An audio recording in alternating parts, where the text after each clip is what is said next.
Black Belt TV presents 3 Rounds With, starring your host, Jabbin' JJ. Tonight, Jabbin' JJ goes 3 more rounds with Benny the Jet Urquidez.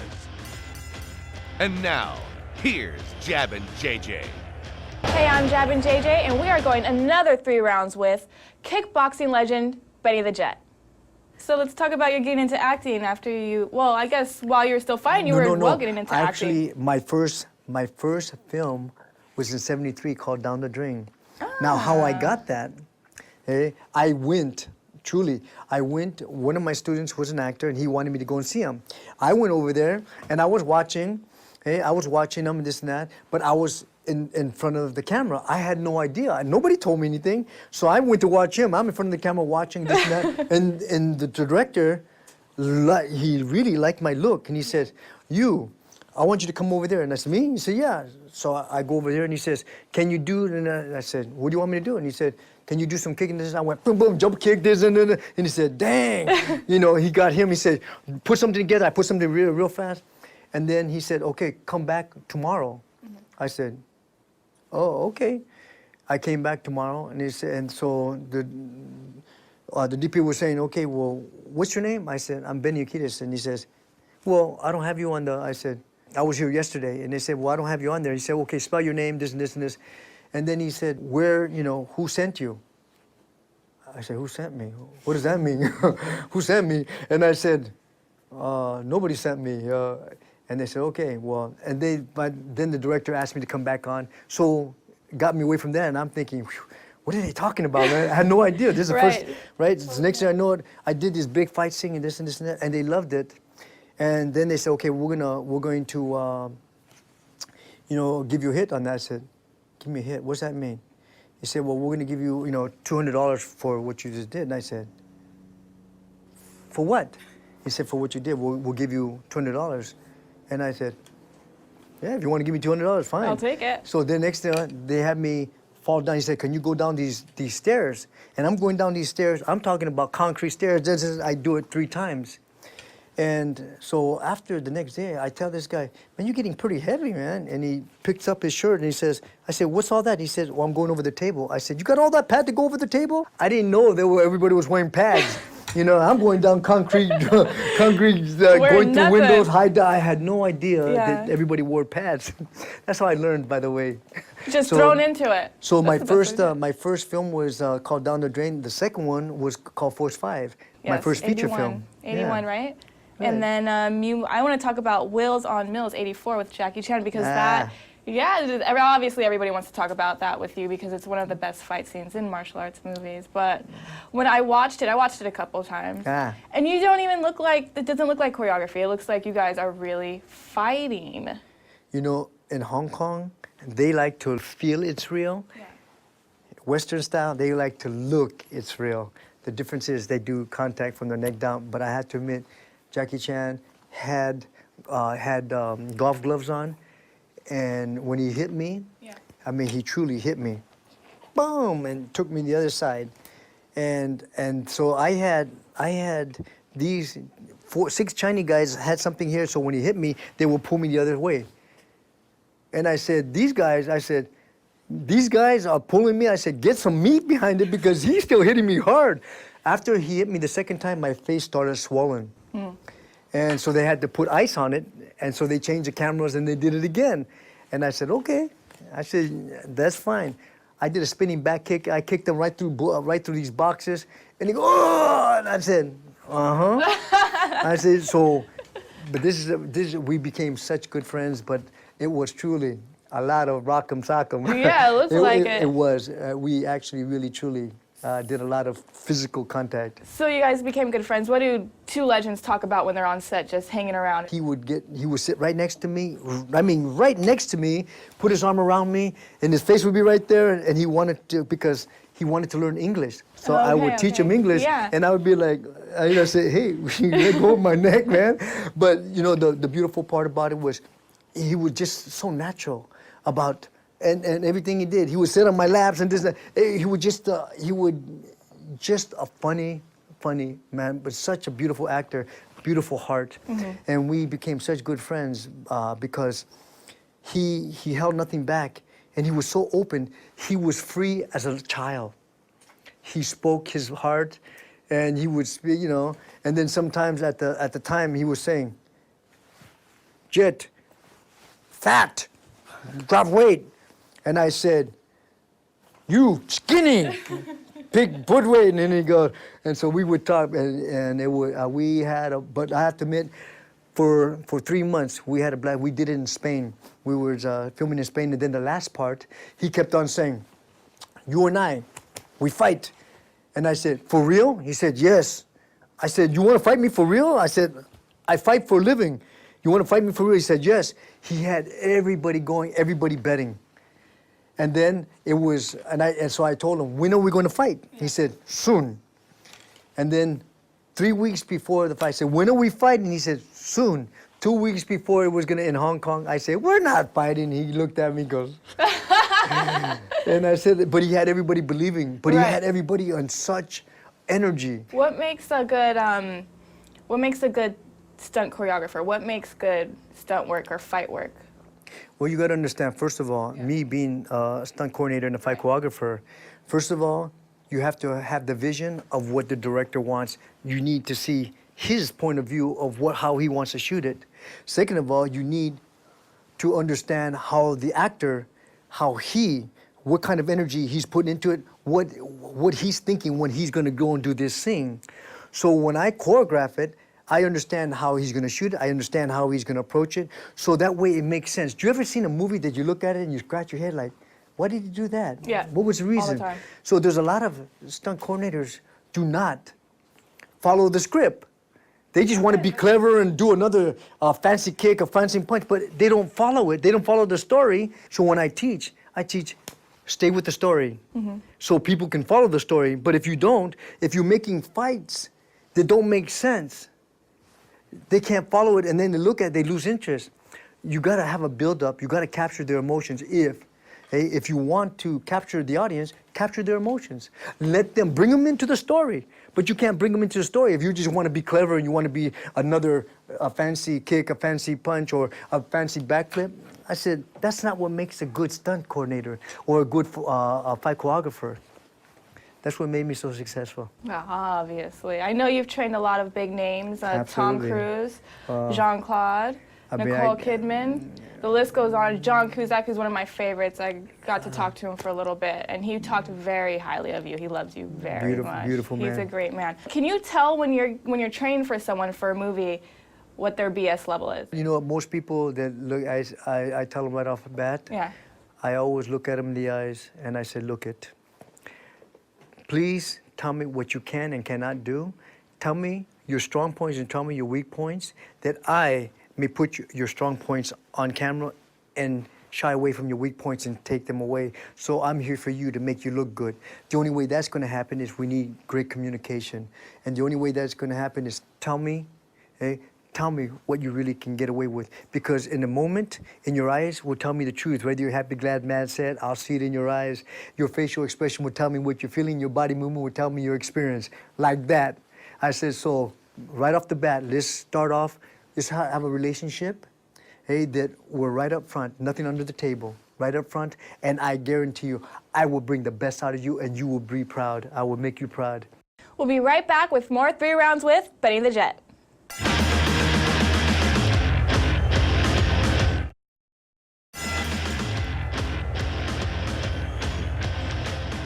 Hey guys, we're back with more 3 Rounds with Benny the Jet. Is there one funny story that you will never forget when training someone? I mean, there's a lot of them, but there's some of them that are personal with actors that are stars that I cannot. Is there one that you can share? Patrick Swayze. Okay, God bless him. I was not only I was doing some stunt coordinating, and I was doing the fight choreography and everything, and I was showing him technique, and he said, "Sensei, I'm a black belt. Why can't I do this?" I said, "Be careful what you say. It's not that you can't. It's different than what you're used to." Right. And he would get frustrated. He'd be frustrated. He says, "I can do all these kicks, this and this." And he says, "How come I can't do these little moves of this?" I said, "Because you're trying too hard. and because everybody's watching and putting pressure on you because they know you're a black belt, and they know, I said, but the technique is different that you haven't seen. Okay? It's not something new, it's just different. So I kept that, and for 1 week, he would be very angry at himself, not at nobody else, just at himself, because, so finally I said, how am I gonna get him to have fun with this? So, boom, because you know what, I was listening to some music, and pretty soon I started moving with the music. I said, oh yeah, move, that's it. And then I said, that's how I'm gonna get him.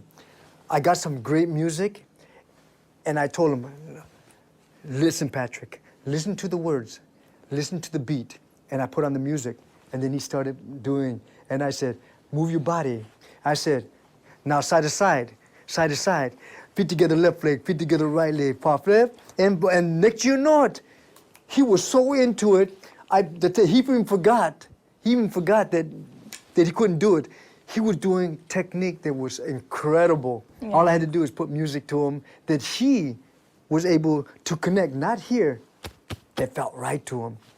And that's where, that's how I got him to do all that easily. By then, it was a movie, like a party movie. I was feeling guilty that they were getting paid for it. I was having so much fun. You better take that paycheck. Yeah, but no, it was funny because he's such a perfectionist and such a great actor that he was tripping on himself.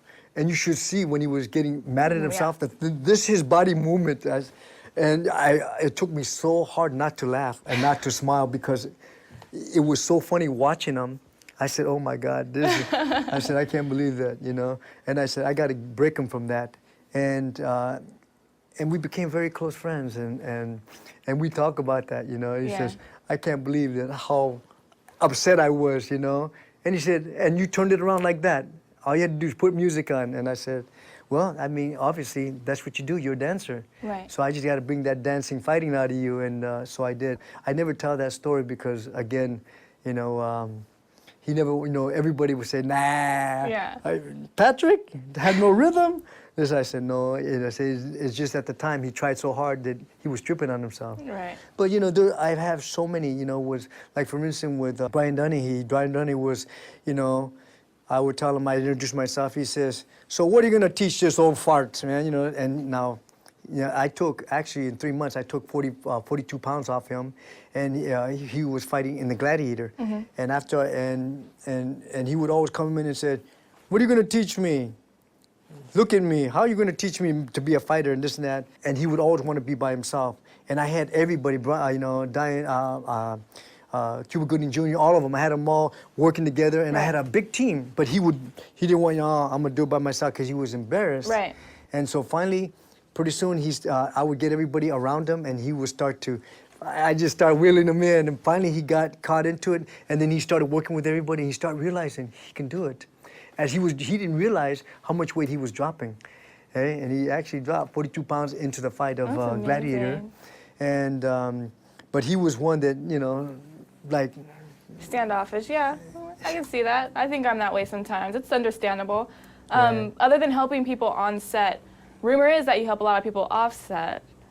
I know that you had, what was it, project where you help young kids get off the street and you brought them into your gym and trained them. That's right. What was that project called? Well, you know what, the most important of all is, again, a lot of them don't feel worthy. Because they've been told, who are you? You're nobody, you're nothing, you're not gonna become nothing, you're not gonna this and that, And so, as a kid, what if I said, I'm gonna change the chemicals of your DNA? And you say, whoa, what does that mean? Well, our first teachers are our parents. And they taught us anger, fear, frustration, anxieties to protect us. But they put those chemicals to give us that fear, the chemicals to give us anxieties, and whatever. So they taught that all the way. By the time we're 5 years old, we got those chemicals because they repeated it over and over again. And so we want to test that chemical.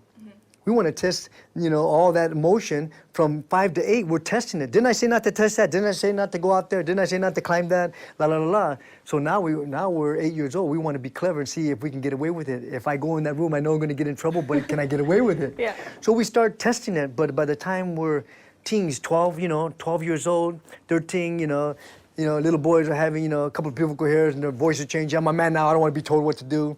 And, girls are having moon time, and by the time, and a lot of hormones are changing. By the time you're 15, you are molded as a personality. So my job is to change that chemical. And I said, what you did is not who you are. Yes, you did that, right. but that's not who you are. Right. I said, we're going to change and break that chemical up and put a new chemical together. And put a new chemical into who you are today. And I'm going to show you, you are worthy every bit of that love. You are worthy to have every happiness come your way. You are worthy of anything that comes into you. You are worthy of it. So therefore, you definitely are loved. And I'll show you how that would work. And so in this, nothing's for free. Not even love is for free. We got to work at it. If you love something, work at it to keep it strong. Because again, it's not just given. It's to be earned. And you will earn that, and I'll show you that you are worthy of every bit of that happiness, and you are worthy of every bit, because you are somebody in this world.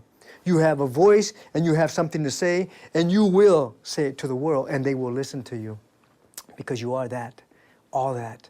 So the point I'm making is, you must say, my work begins now. And through that, it's the programming. Right. It's a programming.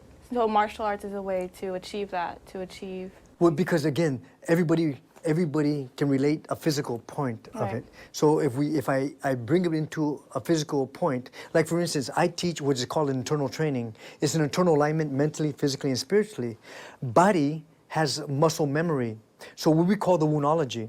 So if I would stretch, it looks like a stretch, and then I start releasing everybody that cheated you, lied to you, hurted you, muscle have memory of it. I would teach you how to release it. And using breath medicine. And then sometimes you don't want to go there. You want to, okay, I said, just tap, that means you want me to continue going forward. And then once I release all that, everybody that actually wounded you and hurted you, we release all that in your body, memory, then in your subconscious mind. What if I said to you, I'm going to hypnotize you and take you back. The woman you are right now, I'm going to take you back to that little girl at 5 years old. And we're going to heal everybody that wounded you and cheated you, we're going to heal it all the way back down to the time you're 5 years old. And you're going to collect that little girl and bring her forward to who you are right now, and you will be protecting that little girl at this point in time in your life. This is what I do for these kids. Why is it so important to you? Why is this so important to you? Well, let me put it this way. Because again, I've been truly blessed. I've been truly blessed to see the world, at a young age. Mm-hmm.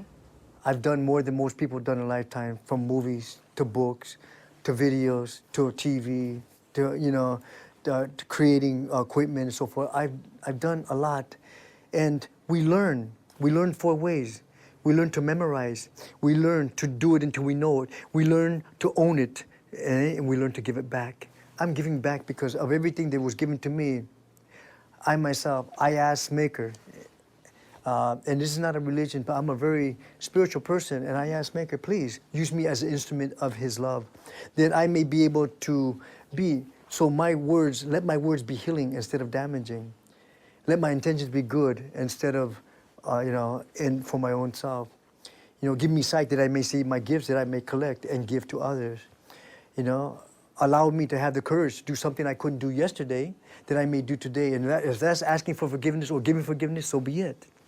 So I changed my chemicals of my DNA that I can change somebody else's. Why? Because I was gifted with it. I'm a better teacher than I always thought of as a fighter. I always thought I was a better teacher. To this day, I believe I'm a better teacher than a fighter. We'll be right back with more 3 Rounds with kickboxing champion Benny the Jet.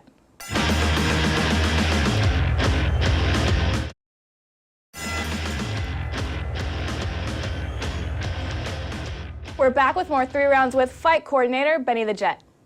Other than teaching people, and what do you have going on right now? What's going on right now? I am actually, I'm opening up a stunt school, a stunt acting school.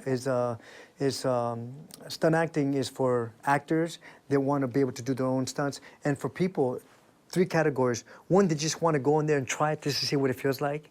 There's another group that are active, that are actors that actually want to learn how to do stunt work, but to where it's safe. And then you have stunt guys that are, or stunt people, women and men, that are actually active, that they want to keep their tools sharp.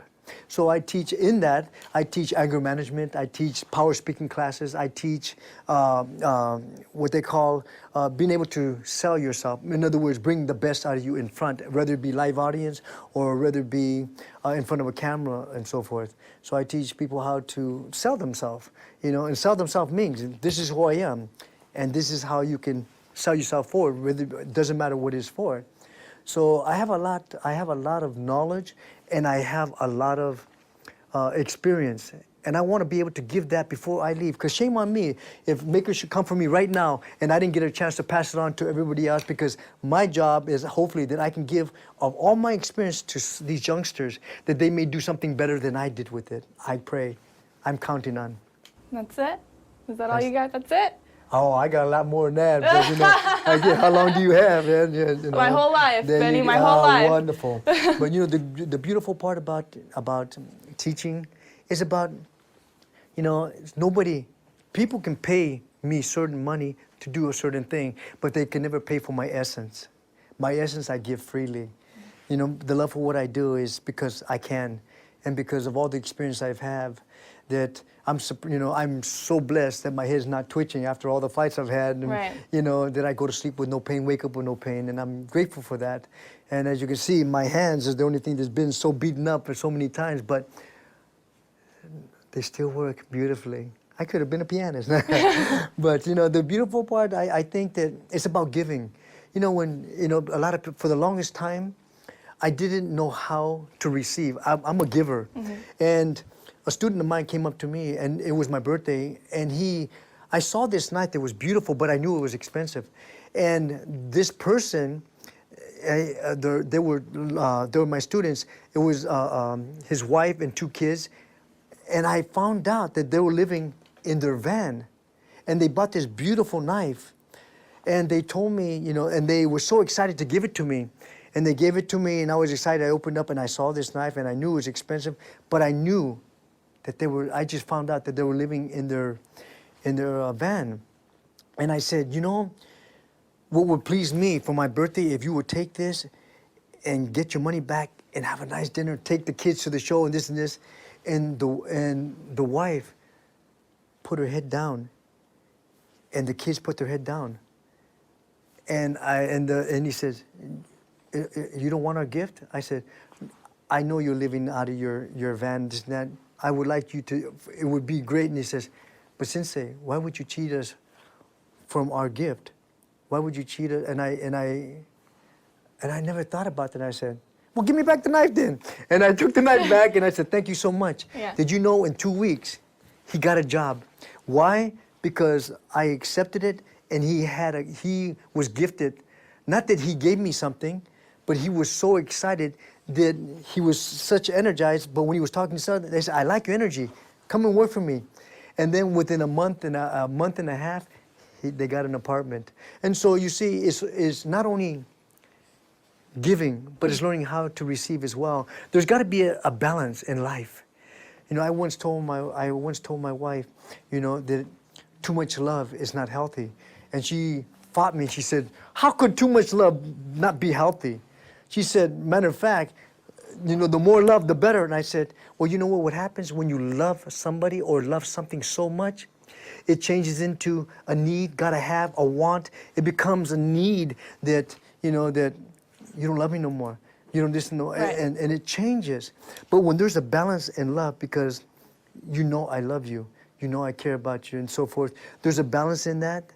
There's a safetiness, and every woman wants to feel safe. Correct me if I'm wrong. Hey? Yeah. No, I mean, I'm sure you can, if you want to argue the point. Yeah, no, I think we all agree in this room. No, because again, but every man also wants to feel safe.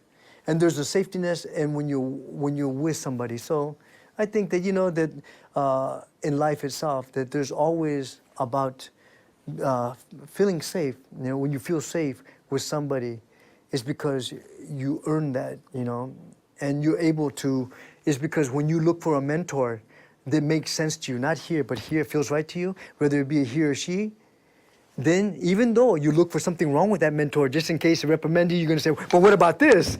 But it was all your stuff anyway. Right. So once you start to say, okay, I trust you, you're going to allow them to come into your deepest secrets, because in here is your deepest secrets, your deepest fear, and you allow them to come in. And not only because you trust them, because you trust yourself that you can handle it. Then when you allow them to come in, that even though it's going to be painful, but you're trusting in yourself, I can handle it. I'm ready for change. I'm ready for new beginnings. Thank you so much for being here, Benny. My I pleasure. really appreciate it. Really My appreciate pleasure. it. And that's 3 rounds with Benny the Jet.